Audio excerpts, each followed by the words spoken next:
Welcome to the Culinary Treasure Podcast. I'm Stephen Shomler, your host. Out here on the Oregon coast once again. If you want to see all of my Oregon coast content, be it travel articles, This is Culinary Treasure articles, craft beer podcasts, and for this episode, Culinary Treasure Podcast, you can go to adventuresontheoregoncoast.com. Today, I am at an incredibly just enchanting winery on the Oregon coast, right on the water. I mean, the water's just right there. Flying Dutchman Winery. Dick and Danielle Cutler. Good morning. How you guys doing? Doing great, thank you. I'm just so excited to be here. So, Dick, you're the founder, and you're the winemaker. I am. And Danielle, you're the magic that makes all the wine magic happen. I do what I can. Well, so someone's got to make great wine, and we're missing. I feel like we're missing somebody important. Debbie, Debbie's your sister, Danielle, and she's the assistant winemaker. So Dick and you and Debbie make great wine, but somebody's got to make the business go. And I just have a gut sense, just visiting before we got started, that Danielle does a lot of that kind of background, making the good stuff go and selling the wine and making the magic happen. That's exactly right. Yeah. All right, Dick, you just have a delightful story. I want my listeners just to sit back and pour themselves a nice glass of wine, perhaps a good Bordeaux maybe, and just relish your story as they're listening. The questions I begin all my podcasts: where were you born? Born in Des Moines, Iowa. And where'd you go to high school? Roosevelt, the Rough Riders at Roosevelt on the west side of Des Moines. So the mascot's the Rough Riders. Yes. I like that. And so Oregon coast is home now. What year roughly did you move to the Oregon coast? Came here in 1995. 1995. And, I lived in Minnesota, so the upper Midwest is a little bit different. Why would you move from Iowa to the Oregon coast of all things? You know it rains here, right? I think I mentioned before, my first year here, it rained 3 inches shy of 10 feet and 117 inches. And I thought I had moved from Denver. Actually, I moved from Des Moines to Denver for a few years. And then because of my family and the kids all being out here, I decided to come this way. And when I got here, with all of that rain, I was used to, in Denver, 30 inches of rain a year, and I came to 120 inches of rain. And I thought I was in purgatory. I had signed a 3-year contract with this company to come here and work along the coast, and I knew I was stuck, so I had to make the best of it. And by the end of the second year, I was fully acclimated and really kind of hooked on the weather here along the coast. So you are a full-time professional winemaker for more than 20 years. Yes. But you had a career prior to that. You were a plumbing contractor of all things. Yes. And back in Iowa, I worked in that field. And then when I moved to Denver, I got into the hotel business and came here to manage this resort just north of here called the Inn at Otter Crest. And that's a pretty decent establishment. Yes. The restaurant, of course, was the most difficult thing. So making wine at the restaurant was not only a way to maybe boost a little profit, but to be an attraction and be a lot of fun. And in doing that, I met a winemaker who made the best Pinot Noir I'd ever tasted, the best Burgundy. And his name was Larry Miller. The name of his little winery is Stangland Winery. It's still in business, and it's still just knocking the socks off of competitions when he enters them. And what he gave me, I went up and helped him. I asked him if he ever needed any help in the fall, and every small winery needs help in the fall. And so he jumped right on me, and I helped him make wine for 2 years, and then I asked him if he would be my mentor for a little micro winery at the Inn at Otter Crest restaurant, which was named the Flying Dutchman. And that's how it all became. So I found myself at age 62 taking wine chemistry and winemaking courses at Chemeketa University. And you're in your 60s. Yeah, I was 62, sitting next to these young guys. 18-year-olds, you're taking basic chemistry to get into the viticulture program. That's right. To catch up to those guys, I had to do that. And it was really fun. And as I mentioned earlier, making wine is is an adventure in itself, but you learn to look forward to each year because the harvest is going to be different. It depends upon the weather conditions and where the grapes come from. I got hooked. And so I've had 20 years of the best years of my life doing this. It's been fun. I don't know that it would put too many kids through college. With it being as small as we are, we produce about 1,500 cases a year. But you're fulfilled. But I'm fulfilled, and the relationships in this industry are amazing. Everybody helps everybody still. A lot of my grapes are purchased from growers who sell to wineries. And as I mentioned, the wine is really made in the vineyard. So if you can find a good vineyard, you can save yourself a lot of effort and always know that you're going to have a wine that is going to be quite popular. Now I'm going to go off on a tangent, and I'm going to take you back in time for a second. And usually when I tell people, I say back in time, but in my head, I'm thinking we're going to get into TARDIS. Now you may not know what a TARDIS is, but I just drove down the hill and I saw a TARDIS. I saw a police box. And so for those of my listeners know what it is, I'm going to take a picture, put it on the website, and go to culinarytreasurepodcast.com. And when you find this, there will be a picture of a TARDIS. TARDIS is a time machine that the Doctor Who uses. So let's go back in time to when you're a student at Iowa State University. That's where you first had wine, am I correct? Yes. Well, what was that? It was Mogan David. Iowa had no liquor by the drink, so it had no wine shops. And you could get Tavel Rosé, Mogan David, and some I'm happy to have forgotten. And so as unique as that wine is, I will put it that way, you still had more. And then in your 20s, how would you go about getting good wine? Because you fell in love with a certain style. Yes, I fell in love with Bordeaux. And that's actually where I first heard the advice of adding blending wine. This is bottled wine that you buy, and improving what you were going to be serving to your guests. And we followed that formula ever since. For example, here, if we, this particular Cabernet Sauvignon that's in front of you, that started out being great on the mid-palate. When you slushed it around your mouth and over your tongue, the flavors were great, but it was real light on the bouquet. You didn't have much of an invitation to go further with your tasting. And when you swallowed it, it just disappeared. There was nothing. So in the wines we make here, this particular wine is about 80% Cabernet, and winemakers here and in California can add other wines up to a certain percentage, and that percentage varies. And so we have, for example, we make Syrah that and love it. It really comes from one of the better vineyards that we buy from, and that will always extend the finish. The Syrah. So we just start adding 1%, 2% until the finish becomes quite noticeable and it lingers. And if we're a little light on the bouquet, we add Cab Franc. And that's always a very spicy wine. It's used for blending a lot, but we've found a sweet spot in one of the vineyards. And so we have always made one that we sell out of. And we do the same additions until it boosts the nose up. And as you gradually get that up a little bit, it also adds quite a bit of flavor to the wine itself. Yeah, I think the winemaker's real blends show the winemaker's true skill. Personally, that's my opinion. So you first had Mogan David.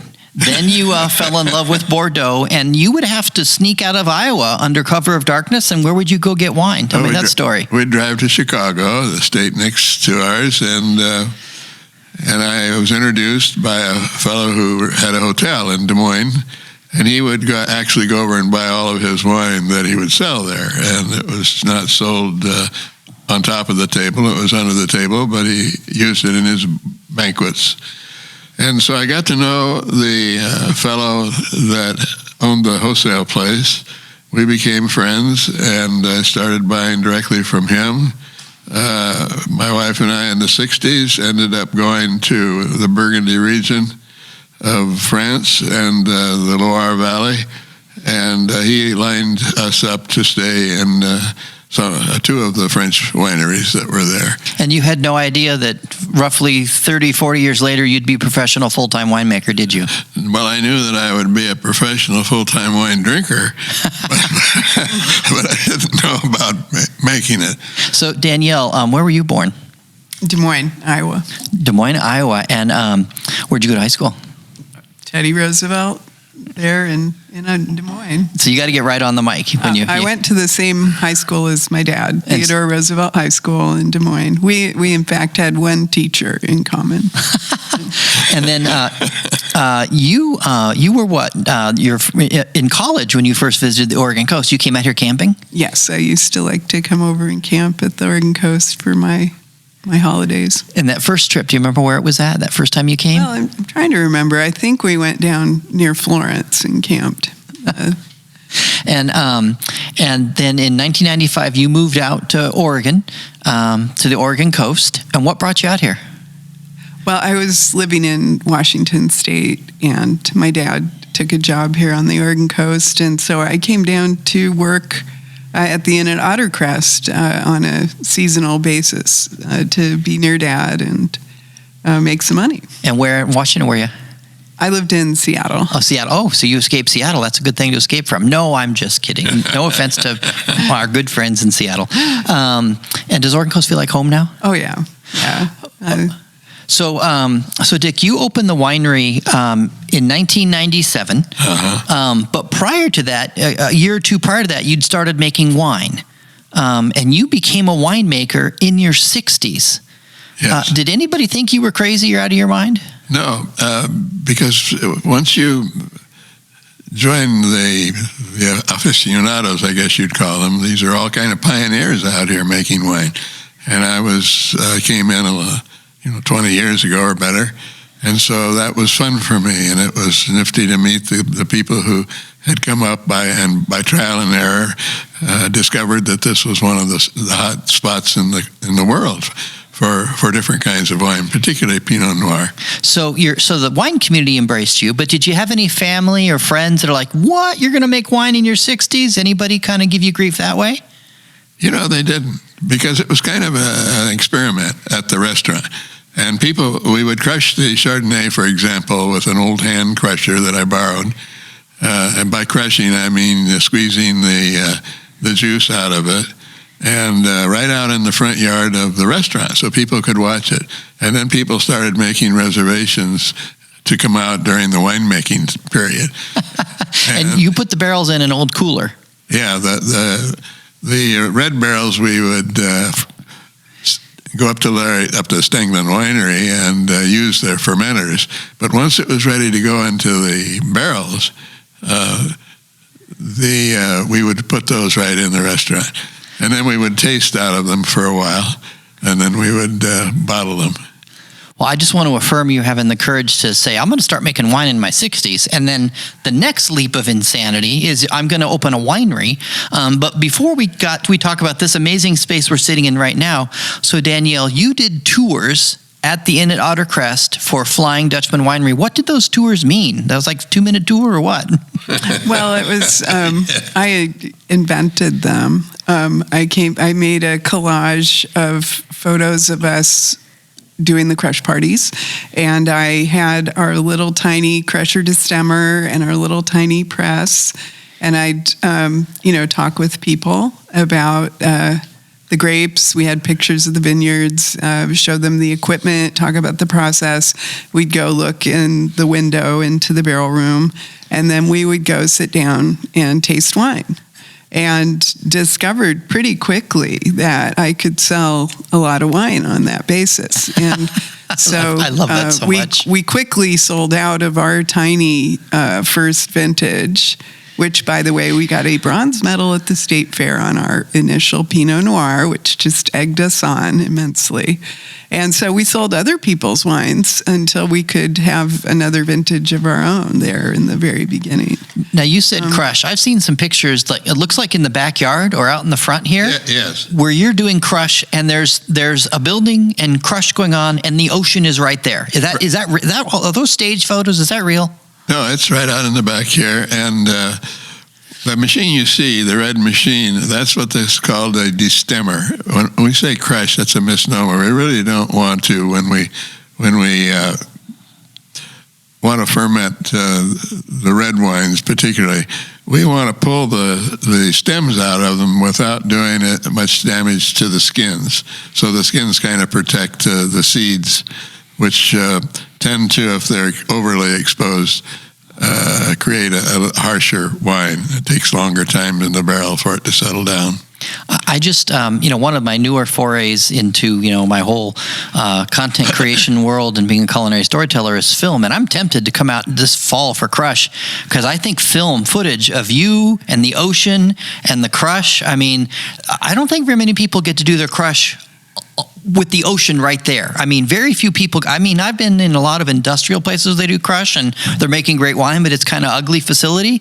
This is stunning. Do you even understand how amazing that is? Yeah, we do. A fellow came in about 15 years ago, and I happened to be behind the tasting bar, and he loved the wines. He loved particularly all the red wines that we make. And he said, "Is the reason your wine's so good here is because of the salt air?"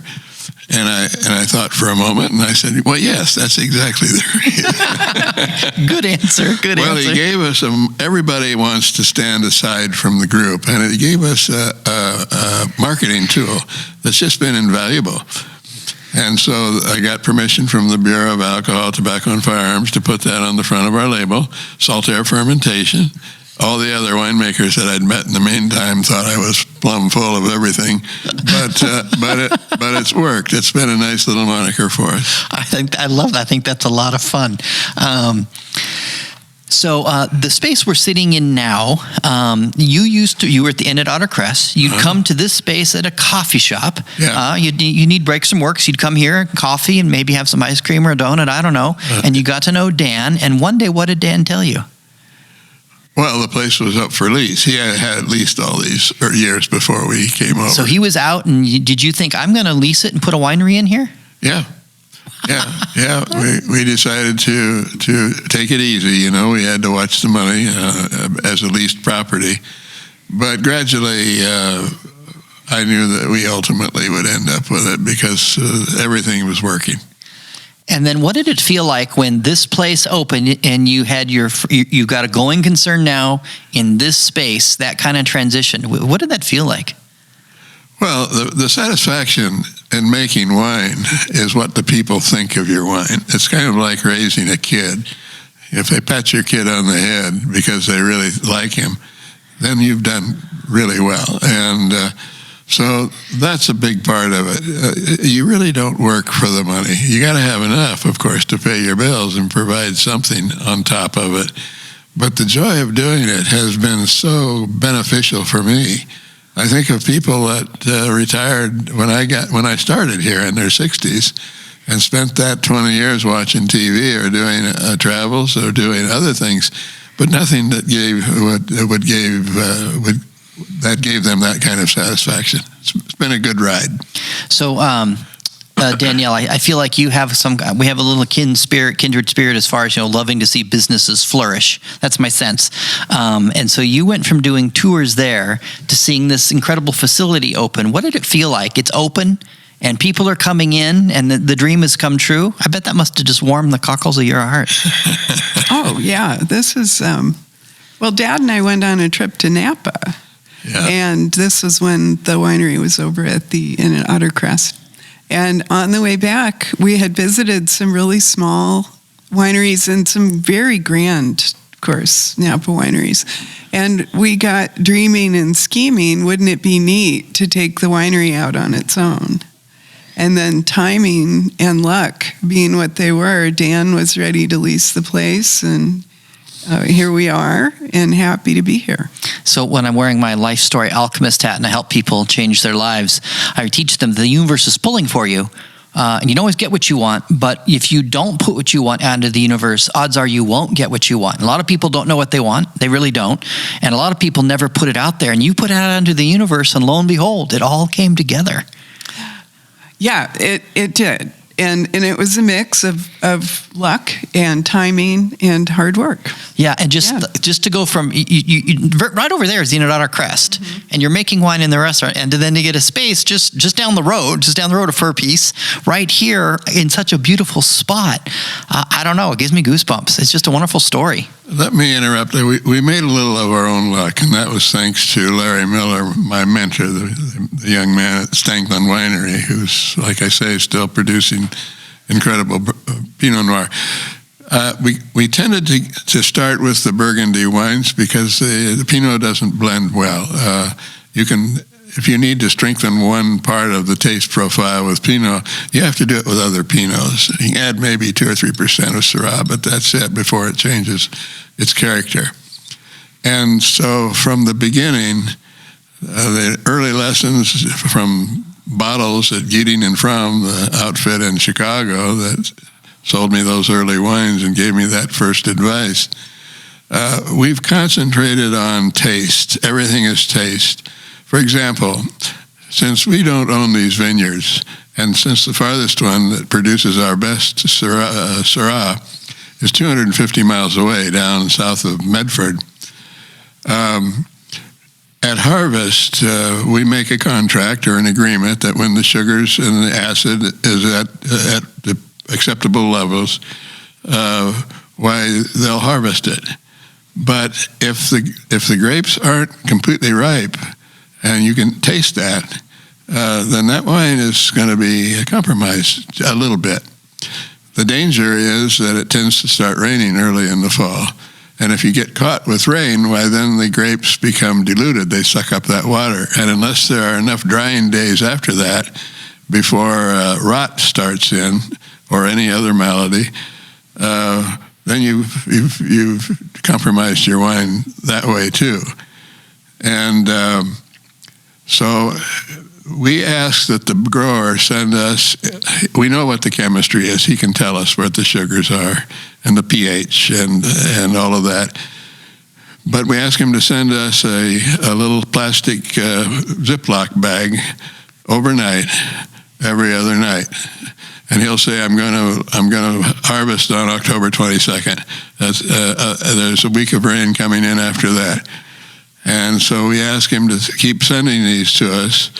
And if those grapes don't taste right when he's scheduled to harvest and does harvest, why, we have to wait. And then we also have to add an extra picking charge, which is reasonable. And so that's happened to us several times.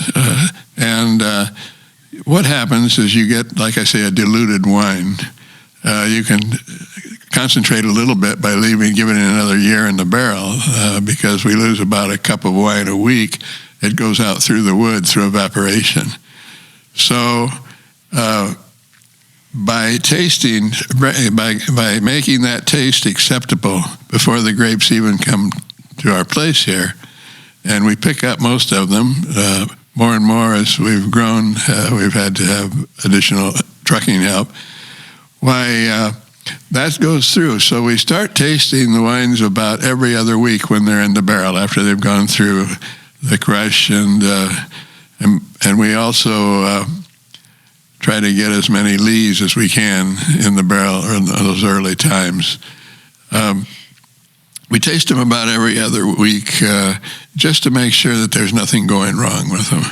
And then after they've been in about 3/4 of a year, we start tasting them for their quality and seeing what's going on. And the barrels will add quite a bit in the way of oak, a little bit of oak. They're only good for about 3 years, and they're about $1,000 a piece as far as contributing flavors to the wine.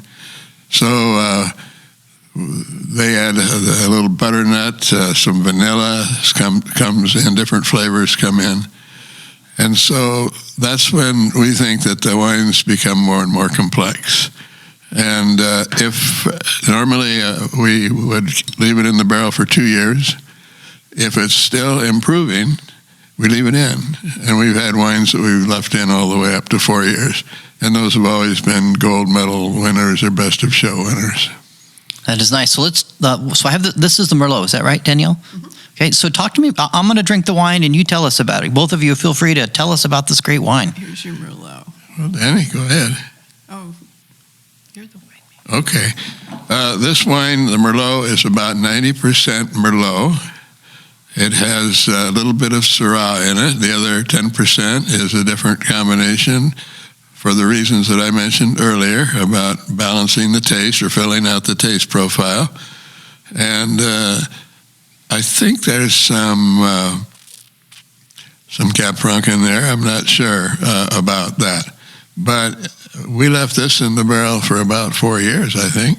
This was a long one. And it's just been a magnificent wine. And then we leave it in the bottles for 6 or 7 months before, because that bottle aging will smooth out any roughness that might.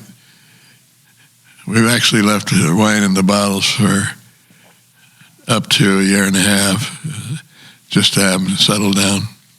Yeah, the nose is good. The mouthfeel is good. The taste is incredible. Yeah. It's really impressive. I really like this. It's one of our more popular wines. Yeah. Any thoughts, Danielle, about this Merlot? This Merlot won a silver medal at this year's Newport Seafood and Wine Festival, so it's our most recent medal winner. That's fantastic. It's still fun when you win medals, isn't it? It is. And this wine makes you feel important. Is so well balanced that you can pair it with many different types of food to advantage. Now, lots of my listeners are wine aficionados, and they know better pairings than we'll ever dream of. But for the rest of us, what are some things that you would pair this Merlot with, food-wise? Oh, food-wise? Well, there's a Provençal chicken dish that I like with it. Ooh, that's shallots, garlic, lemon, dry vermouth, chicken. That kind of sounds reminiscent. My wife makes an incredible chicken piccata dish. It's kind of similar profile. You've got that citrusy southern France tang going on. The tang of that dish you described would go great with this. This has a little bit of that tang too. Would be perfect. It goes nicely with that. And then of course this is enough wine to stand up with grilled red meats and that type of thing too. If you want, of course, around here salmon is another fish that is a great one with this Merlot. And what's this one? This is the Cab Sauv, Cabernet Sauvignon. Cabernet Sauvignon. So taste that one and tell us about this one, Dick. I want your thoughts. If you can handle just a little more wine this early in the morning. Danny, my palate has started to diminish a little bit, mostly because of a nose problem. Well, that's all right. You can talk to me about that. You're generally about Cab Sauvs. I think you're kind of a Cab Sauv genius. Never been accused of that, but thank you. This Cab Sauv has a lot of body to it, and it'll be good with heavier dishes, I think. As the Merlot, that we're really proud of the Merlot, the way it's turned out. But our Cab Sauvs have consistently been the best sellers that we have. The Syrah, Cab Sauv, Merlot, Cab Franc. Cab Franc is our sister wine. And I learned something with Cab Franc. I had heard that, I knew that there are different vineyards that grew great grapes. And you don't need to do anything with them. You don't need to add a lot of things to them, like I've described before, to adjust the taste. But there was a 5-acre plot of grapes at a vineyard called Quail Run down at a little town of Talent, Oregon. That's the place that burned down here last year. And I asked them for some Cab Franc because I needed a blending wine. That's where most of the Cab Franc goes. But once in a while, depending upon the terroir, they call it, or the soil combination with the climate and so forth, you get one that's spectacular. So we bought 2 tons, and that makes about 320 gallons, and had them in our barrels down in this particular room. And it was good wine. We knew that the taste was good. That was in the days before we started having them send the grapes up for us to taste before the harvest. Had it in 3 barrels, and we started tasting it out of the barrel after a year and a quarter. And everybody wanted us to save them a case of it or 6 bottles of that. So we sold all of that. We didn't get to blend any of it out of that. And then the next year, I ordered, I think 5 tons of it, not a whole lot. And it was just an ordinary Cab Franc. It didn't have any distinguishing characteristics except the spiciness. And we could use it as a great blender. So I went to the grower and asked them where the first batch came. And they said, well, it's out of block A and B down near the creek. And I said, is there any way that I could reserve that or buy those grapes ahead of time and just have that as our blocks? They said, sure. And so we've been buying from block A and B all those years. We've gotten at least 1 or 2 golds out of that, some double golds. That's when all of the judges agree that it's a top wine. That's good. And so the location makes all the difference. It does. And you like your claret, right? I'm saying it right? Claret? Uh-huh. Yeah, I've had too much wine already. I can't even think. So one of the reasons you like the claret is it's a blend of Bordeaux. So since you love that wine, talk to me about your clarets. Well, there was a period in history when the English controlled that part of France. And so they'd ship the wine to England and in big casks, and they would bottle it and blend it there. And that's why it's a claret rather than a claret. That's an English interpretation of what that wine is. That's generally a mixture of Bordeaux wines. In our instance, that's Cabernet Franc, Cabernet Sauvignon, Merlot, and sometimes Petit Verdot. And it's been an immensely popular wine worldwide over the years. And you love making it because I think for you, part of your joy of winemaking is blending. That's what I'm sensing. Am I right? Oh, that's everything. Yeah. That's a lot of fun. We get this room full of people in here, and we start taking samples out of the different barrels and making different combinations. We've created a lot of our own blends that way. That's fantastic. So, Danielle, back to this Cab Sauv. Any thoughts you want to add about it? Well, this is an 08 Cab Sauv. This wine was in the barrel for a number of years, and now, of course, has had plenty of bottle time. This one took a long time to smooth out. And in fact, it went through an awkward phase when it was pretty woody, and I was a little concerned about it. But now it has come into its own. It's got a beautiful berry, kind of dark cherry notes in the flavor profile. And some people get a spiciness on the finish. I do not, but I hear that a lot. Yeah, I think it's fantastic. I do get that berry. It's just phenomenal. And those awkward years, well, that's like for middle school for most of us. Yes, I think so. I was amused to have the opportunity to experience that with the wine. That is good.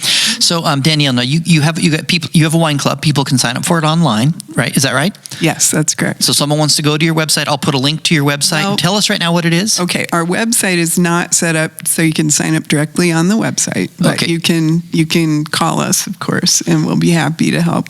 Our wine club is the Schooner Wine Club. We offer 2 shipments a year. You can have the 6-bottle or 12-bottle plan. We send out a list of the proposed shipment. You can customize your shipment. You pay for the wine that you receive less your wine club discount. We pay shipping on 2 shipments a year. And if you want more than 2 shipments a year, you get your discount, and we'll split the shipping with you. So, Dick, one of the ways I evaluate parents is if their kids like them. If your kids like you, that's pretty good. And if your kids will be in business with you and you like them and they like you, that to me is like, that's the brass ring career. That's pretty amazing. Most people don't have that. So your daughter, Danielle, kind of just makes everything but the winemaking happen here, all the magic. I'm convinced of it. And then your daughter, Debbie, is a winemaker. You must be one hell of a parent. Well, I raised them, I guess the vintage, the theme of that is that the beatings will continue until morale improves. Oh, right. I don't believe that. And so at some point, odds are possible that at some point you're going to quit making wine. And I assume that Debbie's a pretty good winemaker. Is she ready for that day? You think she'll do good? She'll do very well. Yeah. She has a wonderful palate. Both my daughters have that, and my wife does too. Excellent. Well, I want to come back and do a podcast with Debbie and find out her side of the story. But Dick, I just want to say congratulations to you. You know, you've had a fulfilling journey, and then to start making wine in your 60s and then open a winery in your 60s. I have 30-year-olds and 40-year-olds I work with who think they're too old to change their lives. And what a testament and a beautiful story you have, and a great family, and you make incredible wine at a beautiful location. Oh, so people, in case people don't know, Debbie, where we're at. Danielle, where we're at. Devil's Church is right there. Right. We are in the village of Otter Rock, next to Devil's Punch Bowl State Park, and just here at the end of the road, right before the Pacific Ocean. Yeah, and Devil's Churn, right? Am I right? This is the Devil's Punch Bowl. Devil's Punch Bowl. Devil's Churn is down at Cape Perpetua. Oh, okay, that's right. Yeah, okay, and there's a lot of devil names out here. If you follow the Lewis and Clark journey as they got to the Pacific Northwest, I think that it became more and more difficult because the names of things get worse. You end up with Devil's Lake, Devil's Club, Devil's Punch Bowl, Cape Disappointment, and so forth and so on. So this is, we're here at Devil's Punch Bowl, yes. Right at the end of that. Okay. Well, in the shadow of Cape Foulweather, so there's another name. Well, I wish you both all the best. Thank you so much for putting on the podcast, sharing your amazing wine.